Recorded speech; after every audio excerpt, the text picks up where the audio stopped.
Okay, good evening everyone.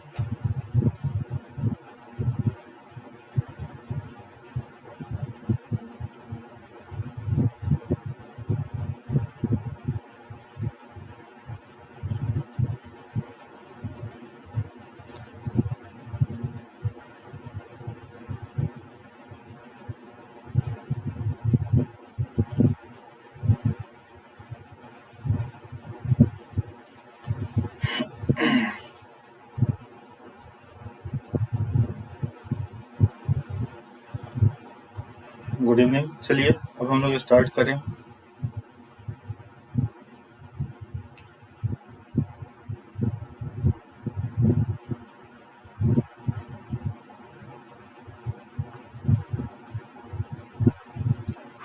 तो कल हम लोगों ने भारत छोड़ो आंदोलन को स्टार्ट किया था, ठीक है। तो भारत छोड़ो आंदोलन के अगर हम लोग कारणों पर गौर करें तो एक तो आप लोगों ने देखा था कि क्रिप्स मिशन की असफलता, ठीक। दूसरा, इस समय सेकेंड वर्ल्ड वॉर चल रहा था, तो due to second world war, sound मेरी ठीक आ रही होगी, इस समय सेकेंड वर्ल्ड वॉर चल रहा था, तो सेकेंड वर्ल्ड वॉर जनित बहुत सारी समस्याएं, महंगाई बहुत अधिक बढ़ गई थी, ठीक है, और साथ साथ कालाबाजारी और भ्रष्टाचार भी बढ़ा हुआ था, जिससे आम लोग क्या थे, परेशान थे। फिर अगर ध्यान दिया जाए तो इस समय जो है दक्षिण पूर्वी एशिया में ब्रिटिश जो है हार रहे थे, और वहाँ से जिस तरह बर्मा को जिस तरह से अंग्रेजों ने खाली करके वहाँ से भागे अंग्रेज जब बर्मा से, और भारतीयों को उनके भाग्य के भरोसे छोड़ दिए कि ठीक है जाओ जापानी क्रूरता को तुम ही झेलो, तो वहाँ से बेचारे भारतीय किसी तरह से लद करके जब भारत में आए, इंडिया आए, तो उसके बाद जब भारतीयों ने देखा कि भाई देखो अंग्रेजों के लिए वहाँ पे लड़ने गए थे और अंग्रेज खुद ही अपने बस्ती खाली कर भाग आए, और क्या इनको वहीं पे छोड़ करके आ गए, इससे भी भारतीयों के मन में गुस्सा आया। फिर हम देखते हैं कि उस समय ऐसा प्रतीत हो रहा था कि जापान जो है भारत पर अटैक कर देगा, तो जापानी आक्रमण के डर से अंग्रेजों ने क्या किया, बंगाल में जो मछुआरे थे उन मछुआरों, बंगाल की खाड़ी में जो मछुआरे थे उन मछुआरों के नाव को क्या कर दिया गया, नष्ट कर दिया गया। अब नाव को नष्ट इसलिए कर दिया गया ताकि जापानी जो है उन नावों का प्रयोग न कर पाए। तो इसका रिजल्ट क्या हुआ, एक तो वैसे ही आपकी गरीबी थी, एक वैसे ही महंगाई थी, ऊपर से मछुआरों का जो आजीविका का साधन था आपका मछली का, तो उनके नौका को ही क्या कर दिया गया, नष्ट कर दिया गया। तो कहने का मतलब है कि ऐसी बहुत सारी परिस्थितियां क्रिएट हो गई थी, और साथ ही साथ उस समय युद्ध के कारण बर्मा से भारत को चावल का आयात नहीं हो पा रहा था। बंगाल में पिछले 2-3 सालों से मानसून की विफलता के चलते भी आपका स्थिति बहुत खराब हो चुकी थी। तो इन्हीं सब परिस्थितियों में देखा जाए तो भारतीय जनता जो है अंग्रेजों से बहुत अधिक त्रस्त हो चुकी थी, और इन भारतीय जनता की स्थिति को देखते हुए गांधी जी को यह एहसास हुआ कि इस समय अखिल भारतीय स्तर पर आंदोलन की क्या की जा सकती है, शुरुआत की जा सकती है। फलतः गांधी जी ने जब आंदोलन चलाने की बात की तो शुरू में कुछ लोगों ने क्या किया, इसका विरोध किया, ठीक है। स्टार्टिंग में आप देखिएगा कुछ लोगों ने इसका विरोध किया, तो इसी पर गांधी जी जो है गुस्से में उन्होंने बोला कि हम एक मुट्ठी बालू से कांग्रेस से भी बड़ा संगठन खड़ा कर सकते हैं, ठीक है। अंततः लोग जो है गांधी जी की बातों को उन्होंने एक्सेप्ट कर लिया, और वर्धा अधिवेशन में आपका इस आंदोलन को चलाने की बात को स्वीकार कर ली गई, ठीक है। फिर हम देखते हैं कि अगला जो कांग्रेस का अधिवेशन 7 अगस्त 1942 को बम्बई में जो ग्वालियर टैंक में कांग्रेस का जो अधिवेशन हुआ, इसकी अध्यक्षता की थी अबुल कलाम आज़ाद ने। साथ ही साथ इस भारत छोड़ो आंदोलन के प्रस्ताव को प्रस्तुत किया नेहरू ने, और थोड़े बहुत अंतर के साथ इस प्रस्ताव को 8 अगस्त को स्वीकार कर लिया गया, ठीक है। और मैंने बताया था कि यहीं पे गांधी जी ने आपका देशवासियों को आह्वान किया कि करो या मरो, मतलब कि इस बार आज़ादी से कम हमें कुछ भी एक्सेप्ट नहीं है। आप देखिएगा इस समय तक आते थे गांधी जी के ऊपर भी आपका समाजवादी विचारधारा हावी हो गया था। गांधी जी ने कहा था, आपका पूंजीपतियों और जमींदारों को ये बात कही कि भाई आप ये मत भूलो कि आप किससे शक्ति प्राप्त करते हो। पूंजीपति एक मजदूर से शक्ति प्राप्त करता है, आपका जो जमींदार वर्ग है वह किसानों से शक्ति प्राप्त करते हैं। ये गांधी जी का स्टेटमेंट कहीं ना कहीं ये बात शो कर रहा है कि गांधी जी के ऊपर भी समाजवादी विचारधारा का प्रभाव पड़ने लगा था। तो इस समय गांधी जी ने देश के हर वर्ग के लिए आह्वान किया, जैसे मैंने बताया था कि जैसे ब्रिटिश ये ब्रिटिश भारत हो गया, तो मान लीजिए कि यहाँ पे अंग्रेजों का प्रत्यक्ष नियंत्रण था, तो ये सब देसी रियासत थे, मान लीजिए ये सब। तो इन देसी रियासतों के जो राजा थे, जो देसी रजवाड़े थे, उन राजाओं को उन्होंने कहा कि ऐसा है कि आप अपनी जनता का प्रभुसत्ता को क्या कर लें, स्वीकार कर लें। और उन देसी रजवाड़े जो थे, जो देसी रियासत थे, उनके जनता को गांधी जी ने कहा कि आप अपने आप को भारतीय राष्ट्र का अंग घोषित कर दें। ठीक है, छात्रों को कहा कि जब तक अगर आपको लगता है कि स्कूल का त्याग करना चाहिए, कॉलेज का त्याग करना चाहिए, तो आप तब तक के लिए त्याग कर दीजिए जब तक कि हमें आज़ादी न मिल जाए। उसी तरह उन्होंने किसानों से भी कहा कि आप जो है उन्हीं जमींदारों को आप टैक्स पे करें, जो जमींदार क्या है आपके साथ हैं, तो आपसी सहमति के आधार पर आप जमींदारों को टैक्स पे करें। वैसे जमींदार जो ब्रिटिश के सपोर्टर हैं, उनको आप क्या करें, टैक्स पे ना करें। फिर आपका जो सैनिक थे, उन सैनिकों को उन्होंने कहा कि आप देशवासियों पर गोली न चलाएं। जो आपके कर्मचारी थे, सरकारी कर्मचारी थे, उनको ये बात कही गई कि आप अपना नौकरी करते रहें, परंतु कांग्रेस के प्रति आप अपना क्या करें, निष्ठा बनाए रखें। और इस आंदोलन में मैंने बताया था कि जो गांधी जी ने सबसे बड़ी बात कही थी कि अगर शीर्ष के नेता गिरफ्तार कर लिए जाते हैं, तो भारत का प्रत्येक व्यक्ति जो स्वतंत्रता की कामना करता है, जो स्वतंत्रता की इच्छा रखता है, वह अपना नेतृत्व खुद ही करेगा। और मैंने आपको बताया था कि जैसे कि आपको असहयोग आंदोलन के समय में गांधी जी ने एक छोटी सी घटना, चौरा चोरी कांड के चलते उस आंदोलन को स्थगित कर दिया। और यहाँ पे देखिए गांधी जी क्या कर रहे हैं, व्यक्ति के हाथ में, प्रत्येक व्यक्ति के हाथ में ही क्या कर रहे हैं, इससे अपना मतलब जो स्वतंत्रता की कामना रखता है, जो इच्छा रखता है, उसको अपना नेतृत्व स्वयं करने का ऑर्डर दे रहे हैं। ये एक बहुत बड़ी बात थी और गांधी जी लोग का अनुमान सही था। जस्ट 9 अगस्त को सुबह सुबह आप देखें तो ऑपरेशन जीरो आवर के तहत जितने भी शीर्ष नेता थे, सबको क्या कर लिया गया, गिरफ्तार कर लिया गया। गांधी जी को आपको पूना के आगा खां पैलेस में रखा गया। ठीक है, यहीं पे उनकी पत्नी को भी रखा गया था, पत्नी कस्तूरबा बाई को भी यहीं रखा गया था। आप ध्यान दीजिएगा, यहीं पे सरोजिनी नायडू को भी रखा गया था। जवाहरलाल नेहरू को आपका अल्मोड़ा जेल में रखा गया था। राजेंद्र प्रसाद को बिहार में बांकीपुर जेल में रखा गया था। ठीक है, तो इस आंदोलन का अगर हम विस्तार देखें, इस आंदोलन में जनरली हमको 3 चरण दिखाई पड़ता है। पहला जो यह आंदोलन है, प्रथम चरण में अगर हम ध्यान दें तो यह आंदोलन नगरों में था। ठीक है, अगस्त के मध्य तक यह आंदोलन नगरों में था। मुंबई, कलकत्ता, पटना, ये सब क्या थे, आसान थे। मुंबई हो गया, कलकत्ता हो गया, पटना में सचिवालय के सामने गोलीकांड हुआ। ठीक है, फिर आप देखिएगा जमशेदपुर में Tata iron and steel company जो है, उसके मजदूरों ने हड़ताल किया। अहमदाबाद के मिल मजदूरों ने हड़ताल किया। दिल्ली में भी क्या हुआ, हिंसा हुआ, हिंसा घटनाएं घटी।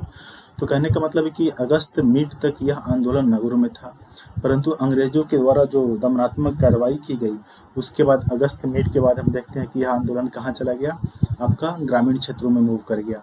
और गांव में लोग क्या करने लगे, संचार के साधन, पुलिस इन सबों पर क्या करने लगे, लोग अटैक करने लगे। ठीक है, यहाँ पे जो भी युवा वर्ग था, छात्र वर्ग था, वह भी क्या हो गया, ग्रामीण क्षेत्र में आकर के भूमिगत रूप में क्या करने लगा, किसानों के साथ मिलकर के आंदोलन को और तीव्र गति प्रदान किया। इसी समय हम देखते हैं कि इस द्वितीय चरण में ही देखते हैं कि इस समय कई क्षेत्रों में समानांतर सरकार की स्थापना हुई। जैसे बलिया में जीतू पांडे के नेतृत्व में समानांतर सरकार की स्थापना हुई। आप यहाँ देखिए, बंगाल में देखिए, मिदनापुर के तामलुक जिला, ठीक है, यहाँ पे जो राष्ट्रीय सरकार की स्थापना हुई, इसको हम लोग जातीय सरकार बोला गया। यहाँ पे एक 73 वर्षीय एक किसान महिला थी, मातंगनी हाजरा का नाम प्रमुख है। इसी तरह सतारा में देखिए, सतारा में आपका नाना पाटिल और वाई चौहान के नेतृत्व में क्या हुआ, समानांतर सरकार एस्टेब्लिश किया गया। यह सरकार सबसे लंबा चला था, सबसे लंबे समय तक यह सरकार चला। यहाँ पे जन अदालत को गठित किया गया, शराबबंदी को लागू किया गया, गांधीवादी विवाह कार्यक्रम को भी क्या किया गया, सतारा में लागू किया गया। फिर देखते हैं कि अगस्त तक आते आते अंग्रेजों के द्वारा जो क्रूरतापूर्ण कार्रवाई की गई, तो यह आंदोलन अपने तृतीय चरण में पहुंच गया। जैसे कि ऊपर मैंने बताया था, यहाँ पे यह आंदोलन यह आंदोलन जो है अपने तृतीय चरण में पहुंच गया। अर्थात अब युवा वर्ग जो है भूमिगत रह करके सेना पर, पुलिस पर, संचार के साधनों पर, इन सब पर क्या करने लगा, आपका अटैक करने लगा तृतीय चरण में। इसी समय देखिएगा कि उत्तर बिहार और नेपाल की सीमा पर जयप्रकाश नारायण उस समय हजारीबाग जेल में थे, और जयप्रकाश नारायण हजारीबाग जेल से भागे, और भागने के बाद उन्होंने आज़ाद दस्ता का गठन किया। इसमें मुख्यतः किसान थे। ये किसान जो है दिन को खेती का कार्य करते थे और रात को क्या करते थे, लूटपाट करते थे। ठीक है, जाकर के मतलब लूटपाट इन द सेंस के संचार के साधनों को नष्ट कर देना, ये कर देना, वो कर देना, मतलब जो भी हिंसात्मक घटना थे रात को करते थे और दिन को एज ए किसान के टाइप का दिखते थे, खेती का काम करते थे। ठीक है, इसी समय आपका बॉम्बे से कांग्रेस रेडियो का गुप्त संचालन हुआ। ठीक है, इसमें उषा मेहता का बहुत ही इम्पोर्टेंट रोल है। फिर आगे देखिए, इसमें आप देखेंगे कि आपका क्या बोलते हैं, राम मनोहर लोहिया जो थे, राम मनोहर लोहिया के द्वारा भी क्या किया गया, आपका निरंतर आपका कांग्रेस मतलब नियमित रूप से कांग्रेस रेडियो का इन्होंने क्या किया, राम मनोहर लोहिया ने भी संचालन किया। ध्यान रखिएगा, एक बार यूपीपीसीएस में बात क्वेश्चन पूछ दिया है। राम मनोहर लोहिया के द्वारा भी क्या किया गया, आपका नियमित कांग्रेस रेडियो पर उन्होंने अपना कुछ न कुछ बातें लोगों को बताते रहे, अर्थात नियमित कांग्रेस रेडियो का संचालन में राम मनोहर लोहिया का भी क्या था, इंपॉर्टेंट रोल था। किसी को कुछ नहीं समझ में आ रहा होगा तो पूछेंगे वो। ठीक है, और इसमें महिलाओं की भी अहम भागीदारी रही, जैसे उषा मेहता हो गई, जैसे अरुणा आसफ अली हो गई, जैसे आपका सुचेता कृपनाली हो गई, इन महिलाओं की भी अहम भागीदारी रही। इस भारत छोड़ो आंदोलन में देखें आप तो मुस्लिम लीग की भागीदारी नहीं रही है, मुस्लिम लीग पार्टिसिपेट नहीं किया है। ठीक है, इसमें आपका साम्यवादियों को भी पार्टिसिपेशन, साम्यवादी भी भाग नहीं लिए हैं। लेकिन इतना बात ध्यान रखिए कि भले ही मुस्लिम लीग इसमें भाग नहीं लिया है, लेकिन मुस्लिम लीग के द्वारा कोई भी जो आंदोलन में भाग लेने वाले जो कार्यकर्ता थे उनके अगेंस्ट में कोई भी आपका क्या बोलते हैं खुफिया सूचना इधर से उधर करने का काम नहीं किए। यहाँ तक कि जो मुस्लिम लीग के सदस्य थे वह इन जो आंदोलनकारी जो बहुत सारे नेतागण थे या आंदोलनकारी जो इसमें लोग जो आंदोलन में पार्टिसिपेट कर रहे थे उनको यहाँ तक कि छुपाने में भी मुस्लिम लीग के सदस्यों का क्या था, अहम योगदान था। मतलब कि कहने का मतलब यह है कि भले ही इन्होंने क्या किया, इस भारत छोड़ो आंदोलन को सपोर्ट नहीं किया, ठीक है, परंतु इन्होंने अंग्रेजों को कोई भी गुप्त तरह से की सूचनाएं नहीं दी। साथ ही साथ इस समय किसी भी तरह का कोई भी दंगा भी नहीं हुआ है। इसी तरह हम साम्यवादी की बात करें तो साम्यवादियों ने भी क्या किया है, इस आंदोलन को बहिष्कार किया था, परंतु निचले स्तर पर देखा जाए, सबसे निचले स्तर पर साम्यवादियों को देखा जाए तो वे जम करके क्या किए थे, इसमें पार्टिसिपेट किए थे। सैकड़ों कम से कम साम्यवादी भी इसमें पार्टिसिपेट किए थे। ठीक है, तो इसी के साथ हमारा भारत छोड़ो आंदोलन क्या हुआ, इसका अंत हुआ। बस इसमें यही बात ध्यान रखिए कि 1857 ईस्वी के महाविद्रोह के बाद यह प्रथम गांधीवादी आंदोलन था जिसमें हिंसा की व्यापक गुंजाइश थी। कुछ लोगों ने गांधी जी के ऊपर दबाव बनाया, अंग्रेजों ने गांधी जी के ऊपर दबाव बनाया कि भाई आप इस हिंसा का क्या कीजिए, आप शिकायत कीजिए, आप क्या कीजिए, इस हिंसा के बारे में बोलिए। तो गांधी जी ने इस पर कुछ बोलने से क्या कर दिया, इनकार कर दिया। गांधी जी ने कहा कि जी नहीं, यह सरकारी हिंसा के विरुद्ध एक प्रकार की स्वाभाविक प्रतिक्रिया है, अर्थात इसमें हिंसक घटनाएं क्या हुई, जम करके हुई। ठीक है, इसके बावजूद भी गांधी जी ने उन हिंसक घटनाओं का उन्होंने आलोचना नहीं किया। तो कुछ लोग ये भी प्रश्न उठाते हैं, तो क्या गांधी जी का अहिंसा पर से विश्वास उठ गया था? ऐसा बात नहीं था। गांधी जी की जो अहिंसा की नीति थी वह एक तरीके से लचीलापन था, उसमें समय के साथ उसमें बहुत सारी चीजें परिवर्तित होते चली गई। हालांकि एक डिस्कशन का मुद्दा है, इस पे हम लोग अभी डिस्कस नहीं करेंगे। फिर इसके बाद देखते हैं कि भारत छोड़ो आंदोलन के बाद इसके जांच के लिए आपका टी.के. विकंडन की अध्यक्षता में एक जांच आयोग को क्या किया गया, एस्टेब्लिश किया गया। अब आगे बढ़िए, आगे बढ़ते हैं तो देखते हैं हम लोग का आता है आज़ाद हिंद फौज।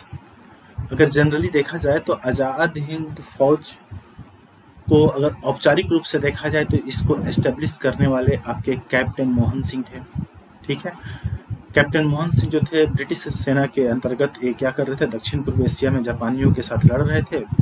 ठीक है, और वहां जब इनको जापानियों के सामने इन्होंने सरेंडर किया तो एक जापानी मेजर फुजिहारा ने इनको राय दिया कि आप ऐसा क्यों नहीं करते हो कि बहुत सारे जो भारतीय सैनिक जो सरेंडर कर चुके हैं, जो हम लोगों के पास में है, आप उनका एक क्या करो, एक फौज बनाओ और भारत को मुक्त करवाओ। तो इन्हीं के द्वारा राय देने पर क्या हुआ, आपका कैप्टन मोहन सिंह के द्वारा आपका सितंबर 1942 में आज़ाद हिंद फौज का एक तरीके से औपचारिक रूप से इसका क्या हुआ, गठन हुआ। अब ध्यान दीजिए, आपको पता है कि ये जो टाइम था उसमें आपको सुभाष चंद्र बोस जी को क्या कर दिया गया था, उनको नज़रबंद कर दिया गया था घर से, ठीक है। तो आपको पता ही होगा सुभाष चंद्र बोस जो है कैसे अपने घर से भागे, और भागने के बाद कहाँ गए, रसिया गए, रसिया से जर्मनी गए, जर्मनी से कहाँ गए, जापान गए। कहा जाता है कि जब वो अपने घर से निकले थे तो एक मौलवी के वेश में निकले थे। फिर आपको जब गोमेह पहुंचे तो वहां से एक बीमा एजेंट के रूप में आगे बढ़े, पेशावर पहुंचे। पेशावर से वे जो थे एक जियाउद्दीन पठान के नाम से वह कहाँ पहुंचे, आपका काबुल पहुंचे। काबुल से उन्होंने आपका ओरलैंडो मैसोटा, यूपीपीसीएस में ऑलरेडी पूछा हुआ है, ध्यान रखिएगा, ओरलैंडो मैसोटा नाम से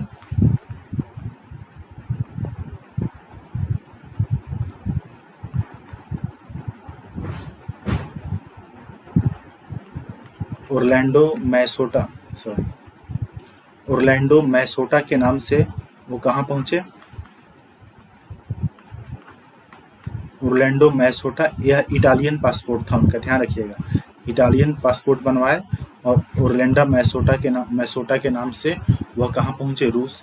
परंतु जब रूस भी ब्रिटेन के पक्ष में जब सेकेंड वर्ल्ड वॉर में पार्टिसिपेट कर गया तो उन्होंने फिर वहां से रूस से कहाँ निकले हो, रूस से कहाँ निकले हो, आपका जर्मनी की तरफ निकले, ठीक है। और जर्मनी तक भी पहुंचे हैं वो तो इसी पासपोर्ट पे पहुंचे हैं, आपका इटालियन पासपोर्ट ही था जिसपे उनका नाम था ओरलैंडो मैसोटा। फिर आपका जर्मनी में आप देखिएगा तो जर्मनी में उनको भारतीय जो थे उनको नेताजी का उपाधि दिए। जर्मनी में ही उन्होंने फ्री इंडिया सेंटर को एस्टेब्लिश किया, जर्मनी में ही उन्होंने जय हिंद का नारा दिया था। फिर उसके बाद जर्मनी से आगे चल करके वो फिर पनडुब्बी के द्वारा कहाँ पहुंचे, जापान पहुंचे थे। और जापान जब पहुंचे थे तो उस समय जो उनका नाम था मतसुदा के नाम से वह कहाँ पहुंचे थे, जापान पहुंचे थे। ये सब कुछ फैक्चुअल डाटा है, बस थोड़ा सा ध्यान में रखना है। मतसुदा के नाम से कहाँ पहुंचे थे वो, आपका जापान पहुंचे थे। तो जनरली देखा जाए तो जुलाई 1943 में सुभाष चंद्र बोस जो है सिंगापुर पहुंच रहे हैं और वहां पे रास बिहारी बोस के द्वारा उनको मदद किया गया और वह आज़ाद हिंद फौज की सर्वोच्च सेनापति की हैसियत से उन्होंने सिंगापुर में स्वतंत्र भारत की अस्थायी सरकार का गठन किया। और यहीं पे उन्होंने नारा दिया दिल्ली चलो, साथ ही साथ यहीं पे उन्होंने नारा दिया तुम मुझे खून दो और मैं तुम्हें क्या करूंगा, आज़ादी दूंगा, जो बहुत ही फेमस आपका उनका डायलॉग है जो आप लोगों को पता होगा। और ये जो स्वतंत्र भारत को उन्होंने अस्थायी सरकार का गठन किया था, इसको भी कई सारे देशों का क्या मिला है, समर्थन मिला है। जैसे आप देखिए कोरिया का समर्थन मिला है, जैसे आप देखिए वर्मा का मिला है, जापान का मिला है, जर्मनी का मिला है, ठीक है, आयरलैंड का मिला है, फिलीपींस का मिला है, इटली का मिला है, कई सारे देशों का इनको क्या मिला है, समर्थन इनको मिला है, ठीक है। कभी कभी यूपीपीसीएस में एक बार ही पूछा हुआ है। फिर इसी से हम देखते हैं कि शाहनवाज खां के नेतृत्व में आपका आज़ाद हिंद फौज की एक टुकड़ी ने इम्फाल का अभियान किया, ठीक है, और जापानियों के साथ में। और जापानियों ने क्या किया था, सुभाष चंद्र बोस को अंडमान एवं निकोबार सौंप दिया था और अंडमान का उन्होंने नाम रखा था शहीद द्वीप और निकोबार का नाम रखा था स्वराज द्वीप, जो आपका एक बार यूपीपीसीएस के एग्जाम में ये पूछा जा चुका है, इसलिए इस पर थोड़ा सा आप लोग ध्यान रखेंगे। फिर हम लोग देखते हैं कि जब सेकेंड वर्ल्ड वॉर में जब जापानी हार जाते हैं तो उसके बाद सुभाष चंद्र बोस जो है बैंकॉक से कहाँ पे निकलते हैं, टोक्यो के निकलते हैं, परंतु फार्मोसा आइलैंड के पास, फार्मोसा द्वीप के पास उनके विमान में आग लग जा रहा है और उनकी मृत्यु हो जा रही है। और उसके बाद की कहानी आप लोग को पता ही है कि बहुत लंबे समय तक विवाद चला कि सुभाष चंद्र बोस आए कि नहीं है, तो इससे हम लोगों को कोई मतलब नहीं है। तो उसके बाद आपका लाल किला पे जो मुकदमा चला है तो इसके जो प्रमुख अभियुक्त रहे हैं तो शाहनवाज खां को बनाया गया था, प्रेम कुमार सहगल को बनाया गया था, ठीक है, और आपका गुरदयाल सिंह ढिल्लो। ये तीनों का नाम याद जरूर रखिएगा क्योंकि यूपीपीसीएस में ऑलरेडी इससे क्वेश्चन पूछा जा चुका है कि आज़ाद हिंद फौज के मामले में लाल किला में जो मुकदमा चला उसमें प्रमुख अभियुक्त इन्हीं तीनों को बनाया गया था। और इसी समय कांग्रेस ने इनके बचाव के लिए आज़ाद हिंद फौज बचाव समिति का कांग्रेस ने क्या किया था, गठन किया था, जो भूलाभाई देसाई के नेतृत्व में था। इनमें अन्य जो वकील थे तेज बहादुर सप्रू थे, कैलाशनाथ कटाजू थे, आपका अरुणा आसफ अली थे और जवाहरलाल नेहरू थे, ठीक है। हालांकि इन लोगों को सजा दी गई परंतु देश की भावना को देखते हुए, देश के इमोशन को देखते हुए, क्योंकि इसमें देश में हर जगह इन लोगों की मुक्ति के लिए क्या चल रहा था, एक तरीके से जोरदार आंदोलन चल रहा था। तो देश की भावनाओं को देखते हुए क्या किया गया, आपका मतलब अंग्रेजों ने देखा और उसके बाद इन सबों को क्या कर दिया गया, मुक्त कर दिया गया। दंड तो दे दिया गया था लेकिन फिर बाद में क्या किया गया, मुक्त किया गया। तो चलिए वो सब कुछ फैक्चुअल डाटा था। अब यहाँ से फिर से हमारा कंसेप्ट शुरू होता है, वेबल योजना। ठीक है, अब देखिए 1945 में वेबल महोदय ने एक योजना प्रस्तुत किया।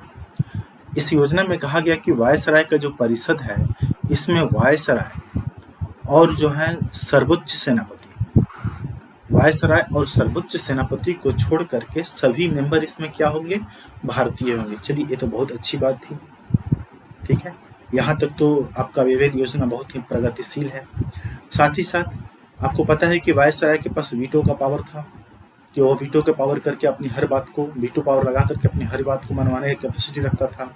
तो इसमें क्लियर वे में कहा गया कि वायसराय जो है अपने वीटो पावर का दुरुपयोग नहीं करेगा। ये भी एक वेबल योजना की बहुत बड़ी अचीवमेंट थी, क्योंकि इसमें ये बात स्पष्ट कर दिया गया कि वायसराय जो है अपने वीटो पावर का क्या करेगा, दुरुपयोग नहीं करेगा।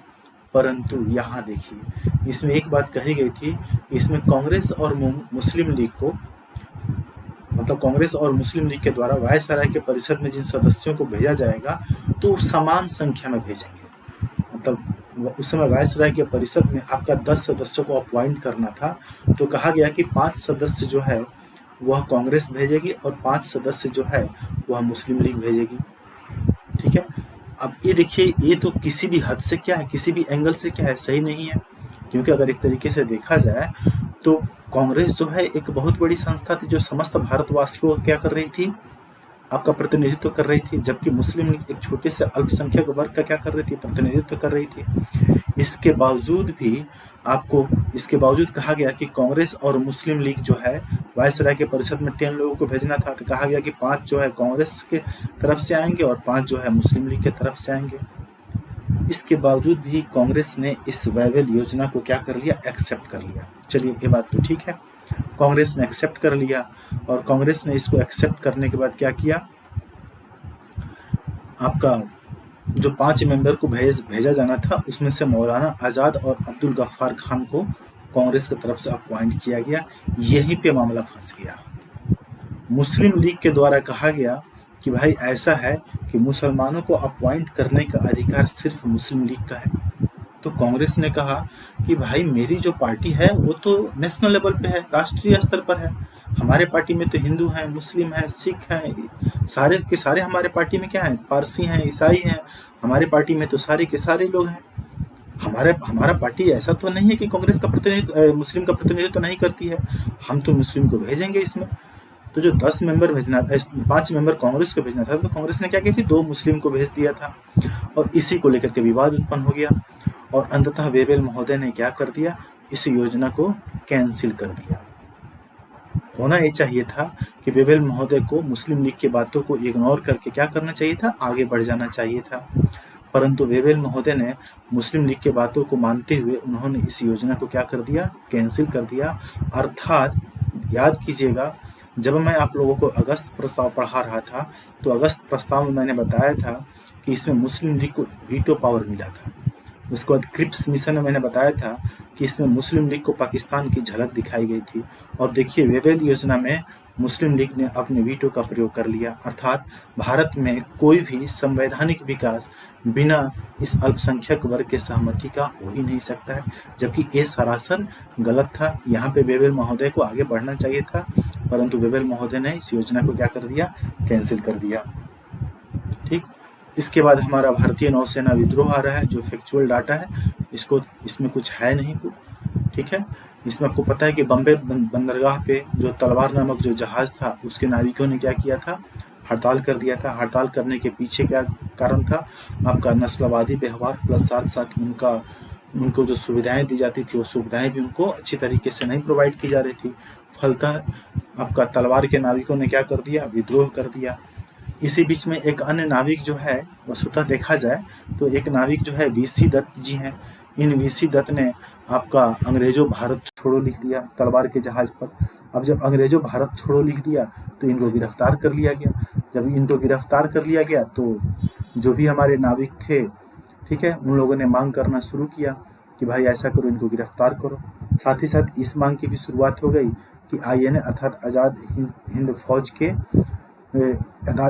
फौज के कैदियों को भी क्या करो, आज़ाद करो। ठीक है।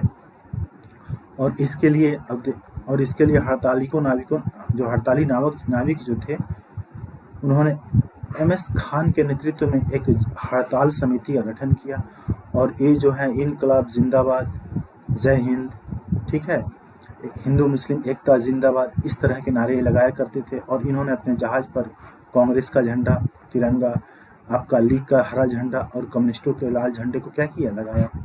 ठीक है। एक तरीके से ये जो नौसेना विद्रोह में हम देखेंगे हिंदू मुस्लिम एकता को क्या किया गया, प्रदर्शित किया गया। ठीक है। मामला बहुत बिगड़ते जा रहा था। अंततः अंग्रेज भी इस आंदोलन को बड़े ही क्रूरतापूर्वक दबाने के लिए क्या थे, तैयार थे। परंतु देखा गया कि इस समय जिन्ना और पटेल क्या हुए, आगे बढ़े और जिन्ना और पटेल आगे बढ़ करके इन नाविकों को आत्मसमर्पण करने के लिए बाध्य किया। तो इन नाविकों का कहना था कि मैं भारत के सामने आत्मसमर्पण कर रहा हूँ, हम इस ब्रिटिश के सामने हम लोग आत्मसमर्पण नहीं कर रहे। मतलब हम लोग जो है भारत के सामने आत्मसमर्पण कर रहे हैं, हम लोग ब्रिटिश के सामने आत्मसमर्पण नहीं कर रहे हैं। तो इसमें थोड़ा सा फैक्चुअल डाटा है, बस इसी बात आपको माइंड नहीं करना है। ठीक है। अब आगे बढ़िए, यहाँ से फिर से हमारा समझने वाला सेक्शन स्टार्ट होगा। नेक्स्ट हमारा है कैबिनेट मिशन। ध्यान दीजिए, सेकेंड वर्ल्ड वार जो है एंड हो चुका है। मैंने बताया था कि आप शुरू से देखिए, अगस्त प्रस्ताव में मुस्लिम लीग को वीटो दिया गया, चाहे आप शुरू से ही देखते जाइए। आप उसके पहले जाइए, 1909 के अधिनियम में क्या किया गया, पृथक निर्वाचन के सिद्धांत को लाया गया। मतलब कि हमेशा हिंदू मुस्लिम एकता को तोड़ने का अंग्रेजों ने प्रयास किया ताकि हम क्या करें, भारत में शासन कर सकें। परंतु जब 1945 में, आपको पता है कि सेकेंड वर्ल्ड वार का एंड हो रहा है, जब सेकेंड वर्ल्ड वार का एंड हुआ तो इस समय आप लोगों को पता है कि विश्व की जो भी महाशक्तियां थी 1945 के पहले, जैसे ब्रिटेन हो गया, फ्रांस हो गया, जर्मनी हो गया, ये सारे के सारे अपने महाशक्ति का दर्जा खो चुके थे। अर्थात ये सारे के सारे जो कंट्री थे वे क्या हो गए थे, वीक हो चुके थे, कमजोर हो चुके थे। और इसीलिए सेकेंड वर्ल्ड वार के बाद जितने भी उपनिवेश थे उन सारे के सारे उपनिवेशों में स्वतंत्रता संबंधी आंदोलन क्या हो गया, बहुत ज़्यादा तेज हो गया। इससे भारत में भी क्या हुआ, स्वतंत्रता संबंधी आंदोलन तेज हुआ। तो कहने का मतलब यह है कि अब स्थिति ऐसी आ चुकी थी कि अब ब्रिटिशर्स को इस बात का एहसास होने लगा था कि भाई ऐसा है कि भारतीय उपनिवेश जो है अब हमारे लिए लाभप्रद नहीं रह गया है। तो देखिए अब 1945 के बाद कैसी स्थिति बदल रही है। 1945 में अगर हम गौर करें तो 1945 में आपका ब्रिटेन में आपका चुनाव होता है और वहाँ पे लेबर पार्टी की सरकार बनती है और एटली प्रधानमंत्री बनते हैं। एटली प्रधानमंत्री बनते हैं तो इन्होंने भी कहा कि भाई भारत में भी क्या किया जाएगा, चुनाव करवाया जाएगा। ठीक है। तो भारत में भी चुनाव करवाया गया। तो इस बार कांग्रेस भी जबरदस्त बहुमत से जीती और इस समय मुस्लिम लीग भी जो है वह भी मुस्लिम आरक्षित जितना भी सीट था लगभग जीत चुकी थी। ठीक है। लगभग 90% सीटें जो है मुस्लिम लीग को आया। दरअसल मुस्लिम लीग जो है के जीत के पीछे भी यहाँ बहुत सारा कॉज रहा है कि मुस्लिम लीग ने लोगों को मतलब भ्रामक प्रचार किया। जैसे आप बंगाल वाले इलाके में चले जाइए तो वहाँ पे गरीब जो किसान थे वह मुसलमान थे, उनको बोला गया कि भाई तुमको इन जमींदारों से हम क्या करेंगे, मुक्ति दिलाएंगे। पंजाब वाली साइड में चले जाइए तो वहाँ पे कहा गया कि हिंदू व्यापारियों से तुमको क्या करेंगे, हम मुक्ति दिलाएंगे। मतलब मुस्लिम लीग की रणनीति ऐसी थी कि मतलब फूट डालो वाली नीति अपनाई। मुस्लिम को वहाँ पे भड़काया गया हिंदुओं के अगेंस्ट में।